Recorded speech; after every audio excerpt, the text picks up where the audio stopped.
अच्छे लोगों के साथ हमेशा क्यों होता है बुरा? भगवत गीता में दिया है श्री कृष्ण ने इसका जवाब। आपने अक्सर महसूस किया होगा कि जो लोग अच्छे काम करते हैं और हमेशा सबका अच्छा सोचते हैं, वो लोग ही जीवन में सबसे अधिक परेशान रहते हैं। वहीं जो लोग बुरे काम करते हैं, वो अपना जीवन सुख और चैन से जी रहे होते हैं। अच्छे काम करने वालों को आखिर इतनी परीक्षा क्यों देनी पड़ती है, जबकि जो अधर्म की राह में होते हैं वो अधिक खुश रहते हैं और जिंदगी का लुत्फ उठा रहे होते हैं? अगर आपके मन में भी ये सभी सवाल आते हैं तो आज आपको इसका जवाब देंगे। ये जवाब जो है भगवत गीता में लिखा है और श्री कृष्ण ने अर्जुन को दिया था। भगवत के वाणी के कथा के अनुसार जब भी अर्जुन के मन में कोई दुविधा उत्पन्न होती थी तो श्री कृष्ण के पास पहुंच जाते थे। एक बार की बात है, अर्जुन श्री कृष्ण के पास जाकर कहते हैं कि वो किसी बात को लेकर परेशान है और इसका जवाब वो श्री कृष्ण से चाहते हैं। श्री कृष्ण ने पूछा, सवाल क्या है? अर्जुन ने कहा, मुझे यह जानना है कि अच्छे लोगों के साथ हमेशा बुरा क्यों होता है, वहीं बुरे लोग खुशहाल रहते हैं। अर्जुन के मुख से ऐसी बातें सुनकर श्री कृष्ण मुस्कुराए और कहे, मनुष्य जैसा सोचता है और महसूस करता है वैसा कुछ नहीं होता, बल्कि अज्ञानता की वजह से सच्चाई समझ नहीं पाता। अर्जुन उनकी बातें समझ नहीं पा रहे थे और बाद में श्री कृष्ण ने उनको समझाने के लिए क्या कहा वो जानते हैं। श्री कृष्ण ने अर्जुन से कहा, पार्थ, मैं तुम्हें एक कथा सुनाता हूँ, उसे सुनकर समझ जाओगे कि हर प्राणी को उसके कर्मों का हिसाब से ही फल मिलता है। प्रकृति हर किसी को अपना राह चुनने का मौका देती है। अब वो मनुष्य की इच्छा पर निर्भर करता है कि वो धर्म की राह चुनता है या अधर्म की। कथा शुरू करते हुए श्री कृष्ण ने कहा, एक नगर में दो पुरुष रहते थे। एक पुरुष व्यापारी था जिसके जीवन में धर्म का बहुत ही महत्व था। वह पूजा पाठ में यकीन रखता था। वह हर रोज मंदिर जाता था और दान धर्म भी करता था और वह हर रोज भगवान की पूजा भी करता था। वहीं दूसरी तरफ पुरुष बिल्कुल विपरीत था।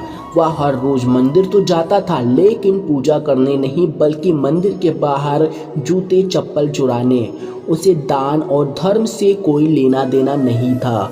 समय बीतता गया और एक दिन बहुत जोरों से बारिश हो रही थी। इस वजह से मंदिर में पुजारी के अलावा कोई नहीं था। यह बात जब दूसरे पुरुष को पता चली तो उसने सोचा कि यही सही मौका है मंदिर का सारा धन चुराने का। पंडित से नजर बचाकर उसने मंदिर का सारा धन चुरा लिया। उसी समय कर्म धर्म में विश्वास रखने वाला व्यक्ति उस मंदिर में पहुंच गया और दुर्भाग्य से मंदिर के पुजारी ने उसे चोर समझ लिया और चिल्लाने लगा। वहां लोग एकत्र हो गए और बहुत उस व्यक्ति को मारा।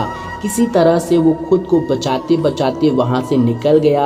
दुर्भाग्य ने उसका साथ वहां भी नहीं छोड़ा और मंदिर के बाहर एक गाड़ी से टकरा गया और घायल हो गया। फिर वो व्यापारी लंगड़ाते हुए घर जाने लगा तो उसे रास्ते में उसकी मुलाकात उसी व्यक्ति से हुई जो मंदिर से सारा धन चुराया था। उसने कहा, आज तो मेरी किस्मत चमक गई, एक साथ इतना सारा धन मिल गया। ये देखकर उसे बहुत बुरा लगा और उसे अपने घर जाकर भगवान की सारी तस्वीरें निकाल दी। कुछ सालों बाद उन दोनों पुरुषों की मृत्यु हो गई। मरने के बाद जब दोनों पुरुष यमराज के पास पहुंचे और भले पुरुष ने उस दूसरे व्यक्ति को देखा तो उसे देखकर बहुत गुस्सा आया। उसने क्रोध में यमराज से पूछ ही लिया कि मैं हमेशा अच्छे कर्म करता था, दान में विश्वास रखता था, इसके बदले जीवन भर अपमान और दर्द ही मिला। और उस व्यक्ति ने हमेशा बुरे कर्म किए, फिर भी उसे नोटों की भरी पोटली मिली। आखिर ऐसा भेदभाव क्यों? इस पर यमराज ने कहा, पुत्र, तुम गलत समझ रहे हो। जिस दिन तुम्हारी गाड़ी से टक्कर हुई थी वो दिन तुम्हारे जीवन का आखिरी दिन था, परंतु तुम्हारे अच्छे कर्मों की वजह से तुम्हारी मौत एक छोटी सी चोट में बदल गई। तुम इस दुष्ट व्यक्ति के बारे में जानना चाहते हो? दरअसल इसके भाग में राजयोग था मगर इसके कुकर्मों और अधर्म की वजह से इसे सिर्फ छोटी सी धन की पोटली में बदल गया। कथा सुनने के बाद श्री कृष्ण ने अर्जुन से कहा, क्या तुम्हें तुम्हारे सवाल का जवाब मिल गया? ऐसा सोचना कि भगवान तुम्हारे कर्मों को नज़रअंदाज कर रहे हैं, ये बिल्कुल भी सत्य नहीं है। भगवान हमें कब क्या किस रूप में दे रहा है मनुष्य को समझ नहीं आता, मगर आप अच्छे कर्म करते रहें तो भगवान की कृपा हमेशा बनी रहती है। इसीलिए अपने अच्छे कर्मों को बदलना नहीं चाहिए, क्योंकि उसका फल इसी जीवन में मिलता है।